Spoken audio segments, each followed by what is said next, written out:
Bonjour à tous, j'espère que vous avez passé de très bonnes vacances, que vous êtes reposés, détendus et en pleine forme pour démarrer cette rentrée. Donc si vous vous souvenez, avant les vacances, on avait démarré un chapitre sur la colonisation européenne et je vous ai d'ailleurs donné cette semaine plusieurs questions à faire. Donc ce que je vous propose, c'est de reprendre en fait ce cours à nouveau. Donc selon les classes, vous êtes plus ou moins avancés, mais je pense que ça sera bien de refaire le point pour tout le monde. Et donc, si vous vous souvenez, là, je regarde pour le moment le cours à l'écran, on avait une double problématique. Ça va être, je suis ici sur la première ligne, ça va être de voir d'abord comment en fait va se passer cette colonisation qui va partir d'Europe et qui va s'installer en Afrique et en Asie. Et ensuite, voir les conséquences de cette colonisation, à la fois pour les Européens qui vont venir se mettre en place dans les territoires colonisés, et les conséquences aussi pour les populations locales. D'accord ? Donc on avait vu dans ce grand 1 une étude de cas avec la conquête du Mali par la France. Alors si vous vous souvenez le contexte global, la France et puis l'Europe de façon plus générale sont dans une période où elles sortent de la révolution industrielle, où elles sont en cours en tout cas. Elles sont de plus en plus puissantes, de plus en plus riches. Et ces puissances européennes, ces pays européens, ils sont en concurrence, tout simplement. Ils sont en concurrence économique, ils sont en concurrence politique et ils sont en concurrence géopolitique, c'est-à-dire dans les relations les uns avec les autres. Donc ils vont chercher en fait à augmenter cette puissance à travers d'autres territoires et à travers en dehors de l'Europe. L'Afrique à ce moment-là n'est pas complètement explorée, l'Asie non plus. Alors juste, je fais une petite manipulation pour vous montrer la carte de l'Afrique à ce moment-là. Si vous regardez, ceux qui sont les territoires qui sont connus à cette époque-là des Européens, ce sont surtout, suivez les zones que je vous indique, les zones qui sont sur les littoraux, sur les côtes. Et l'exploration en fait de l'Afrique, qui va donner lieu d'ailleurs à un certain nombre de romans, et le livre de la jungle a été écrit d'ailleurs par l'un de ces explorateurs en Inde. L'exploration va se démarrer, si vous regardez, par les fleuves en fait, parce que la pénétration du continent, on est dans un pays où cet ensemble-là est plutôt composé de forêts équatoriales très denses, et donc l'arrivée par les fleuves va faciliter énormément la tâche en fait des explorateurs.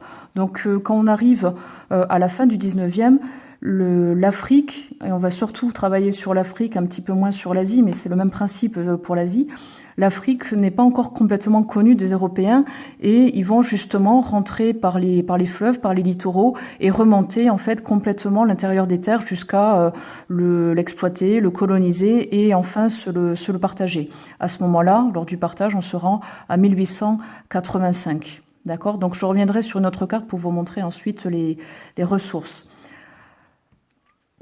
Si on revient du coup sur le cours, alors on avait deux textes. On avait deux textes parce que le premier, en fait, je vous avais expliqué pour certaines classes, le texte est en fait un extrait d'un journal, donc destiné aux lecteurs français, à l'opinion publique française. On va voir que celle-ci est manipulée. Le deuxième, par contre, chronologie de la conquête du Mali. Là, il est différent puisqu'en fait, il va montrer la vraie réalité de la colonisation. Et donc, j'ai trouvé intéressant de mettre en parallèle ces deux textes. L'un qui va montrer du coup plutôt le côté politique de la colonisation, c'est-à-dire qu'on ne dit pas tout, bien évidemment, puis on n'en montre que les aspects positifs. Et puis l'autre, il est tel qu'il est, tel que l'a été la colonisation, avec bien évidemment un aspect militaire, un aspect religieux, et avec beaucoup de violence et beaucoup de massacres, malheureusement. Voilà. Donc, je me permets du coup de revenir sur le premier. Je vais vous le relire, ce texte. J'espère que vous avez le cours sous les yeux et que vous êtes prêts à le relire en même temps que moi. Alors, dans un moment, où toutes les puissances de l'Europe jetaient leur dévolu. Donc, si vous reportez au petit vocabulaire en dessous, jeter son dévolu, ça veut dire porter son choix. Donc, dans un moment où toutes les puissances de l'Europe jetaient leur dévolu sur l'Afrique, comme un nouveau et immense marché exploité, un marché, ça va être un territoire où on va vendre les produits, Il ne fallait pas que la France, qui avait l'avance sur elle dans cette partie du monde, se laissât distancer par ses rivales. Tel était le cri de l'opinion publique, enfin, ou en tout cas ce qu'on veut bien lui faire dire. C'est pourquoi le colonel Binger, donc le nom de ce personnage qui va être envoyé et qui va être désigné pour conquérir le Mali, c'est pourquoi le colonel Binger fut envoyé par l'État pour élargir notre cercle d'influence entre les fleuves Sénégal et Niger. À Mossi, Binger reçut l'accueil le plus royal qu'un chef noir puisse faire à un Européen.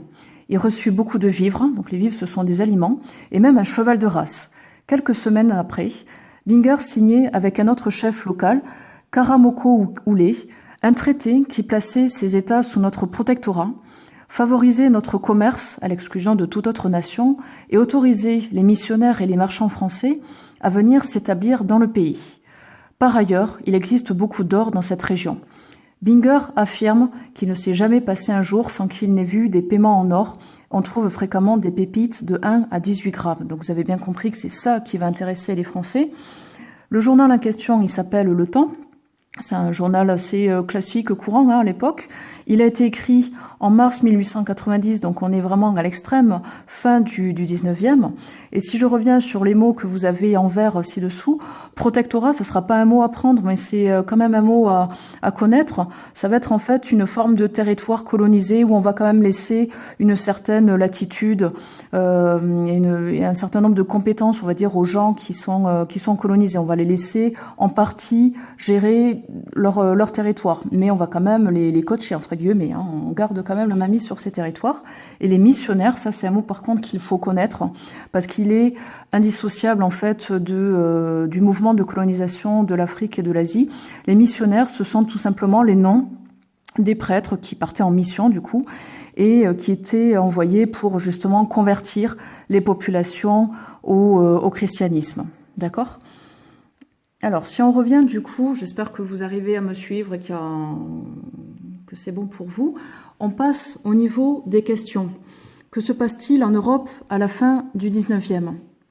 Donc là, si vous regardez le cours, tout simplement, qu'est-ce qui se passe ? Si vous revenez sur le texte, dans un moment où toutes les puissances de l'Europe jetaient leur dévolu sur l'Afrique, on est à un moment où, à la fin du 19e, à partir des années 1880, toutes les puissances européennes, en fait, vont se lancer à la conquête de l'Afrique et certains pays sont plus en avance que d'autres et veulent garder cette avance, bien évidemment. Donc les puissances européennes, ce qu'il faut retenir, sont en concurrence, d'accord ? Si vous retrouvez ensuite, si on revient sur cette carte, parce que je voudrais revenir sur les puissances européennes en concurrence, vous avez bien évidemment la France, qui est en bleu ici. Alors là, on est au tout début de la colonisation, donc les puissances européennes ne sont pas encore complètement présentes sur le territoire, elles vont le devenir. La France va globalement en fait se positionner ici dans deux colonies qui vont devenir du coup l'AOF et l'AEF, Afrique occidentale française, Afrique équatoriale française. Donc ça va être notre zone, on va dire, d'installation majeure.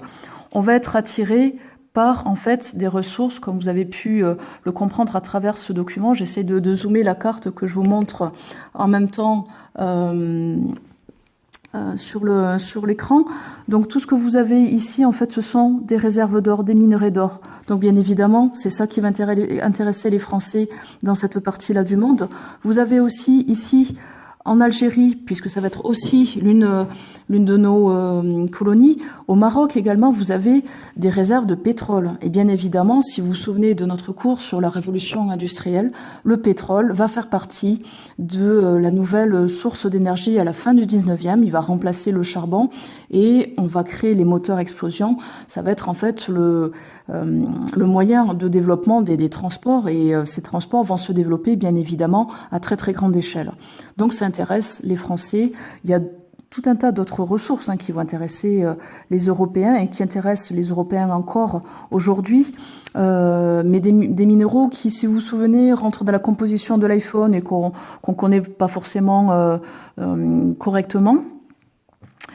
Vous avez, alors qui ne sont pas d'ailleurs indiqués ici, charbon, fer, cuivre, phosphate, manganèse, uranium. Vous avez aussi des diamants. Alors à cette époque, ça commence, mais c'est pas encore complètement connu. Ça va être vraiment dans le courant du XXe siècle qu'on va rentrer dans la conquête en fait de ces minéraux. Mais sachez en tout cas, et retenez-le, puisque d'ailleurs c'est un chapitre de la fin du programme de géographie, la politique et la géopolitique de l'Afrique, sachez en tout cas que l'Afrique regorge de ressources, encore maintenant et bien évidemment encore aujourd'hui, elle attise en fait les convoitises d'autres États. Voilà. Je reviens désormais sur le cours et sur la... Alors non, je reviens d'abord, je finis plutôt la troisième question. Comment le document décrit les relations entre les Français et les populations locales? Alors, si vous vous souvenez, on avait fait, pour certaines classes, je suis en train de zoomer en même temps, j'espère que vous y voyez correctement. Hop.